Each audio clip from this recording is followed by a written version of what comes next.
উকুন বাছার মতো বিজেপি লোক দেখে দেখে বাঁচছে। ওরা জানে না যতই বাঁচো বাংলায় আমরাই থাকবো, এবং আমরা চাই সবাই নিরপেক্ষভাবে কাজ করুক। তুমি আমার হাত থেকে লোক সরিয়ে দিয়ে রঘুনাথপুরে কালকে দাঙ্গা করেছো, বিজেপি করেছো তুমি, তোমার লজ্জা থাকা উচিত। সেই জন্যই সবাইকে সরিয়েছো, যাতে দাঙ্গা করা যায়। রঘুনাথগঞ্জের দোকান ভেঙেছো, লুটপাট করেছো।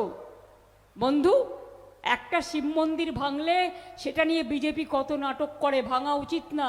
আমি ভাঙাকে সমর্থন করি না। কাশী বিশ্বনাথ মন্দির করতে গিয়ে কত মন্দির ভেঙেছিল বিজেপি। দিল্লির কালীবাড়ি ভেঙে উড়িয়ে দিয়েছিল। আমি কেন জগন্নাথ ধাম করেছি? আমি খুব পাপ করেছি, রোজ কোশ্চেন করা হয়। জিজ্ঞেস করুন, কারো বাড়ি ভাঙচুর করার অধিকার তোমাদের কে দিল? রঘুনাথগঞ্জে দাঙ্গা করার অধিকার তোমাদের কে দিল? তোমরা একতরফা করেছো। মিছিল থেকে বেরিয়ে দোকান লুটপাট করেছো, দোকান বাড়ি পুড়িয়েছো। আজ না হলেও কাল তোমাদের একটাকেও ছাড়বো না। মনে রাখবে, মানুষ তোমাদের বিচার করবে।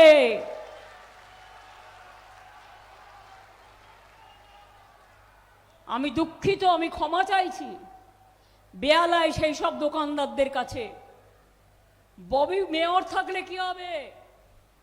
ওখানে কমিশনার নিয়োগ করেছেন বিজেপির লোককে। তাকে আমি অনুরোধ করব, আগুনে পা দিয়ে খেলবেন না। কালকে বুলডোজার চালিয়েছে, অনেক দোকান বেহালায় ভেঙে দিয়েছে। আমার হাতে নেই বেহালাবাসী, আমি দুঃখিত, আমি ক্ষমা প্রার্থী। যে দোকান বুলডোজার চালিয়ে ভেঙে দিয়েছে আমি আবার করে দেব। আমাকে সময় দিন, এরা চিরকাল থাকবে না। আমাদের অর্ডারে হয়নি। সবাইকে সরিয়ে দিয়ে কখনো বুলডোজার চালাচ্ছে, কখনো দাঙ্গা চালাচ্ছে, যা ইচ্ছে তাই করে যাচ্ছে। আপনারা মা বোনেরা এটাকে সমর্থন করেন? মনে রাখবেন, বাংলায় আমি ইলেকটেড চিফ মিনিস্টার থাকা সত্ত্বেও সব পাওয়ার কেড়ে নিয়ে সেন্ট্রাল গভর্নমেন্ট আত্মার দুই শয়তান, নাম বলার প্রয়োজন নেই, মিলে অত্যাচার করে যাচ্ছে বাংলার মানুষের ওপরে। ওরা চায় বাংলার রাজ্যটাই উঠে যাক।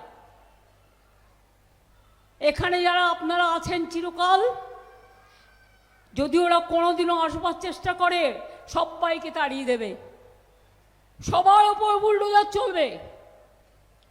বিহারে দেখলেন না, ভোটের আগে ৮,০০০ টাকা মেয়েদের অ্যাকাউন্টে দিয়ে বলল, এই নাও ৮,০০০ টাকা ব্যবসা করো। তারপরের দিনেই চালালো বুলডোজার। এবিপি আনন্দ, এগিয়ে থাকে, এগিয়ে রাখে।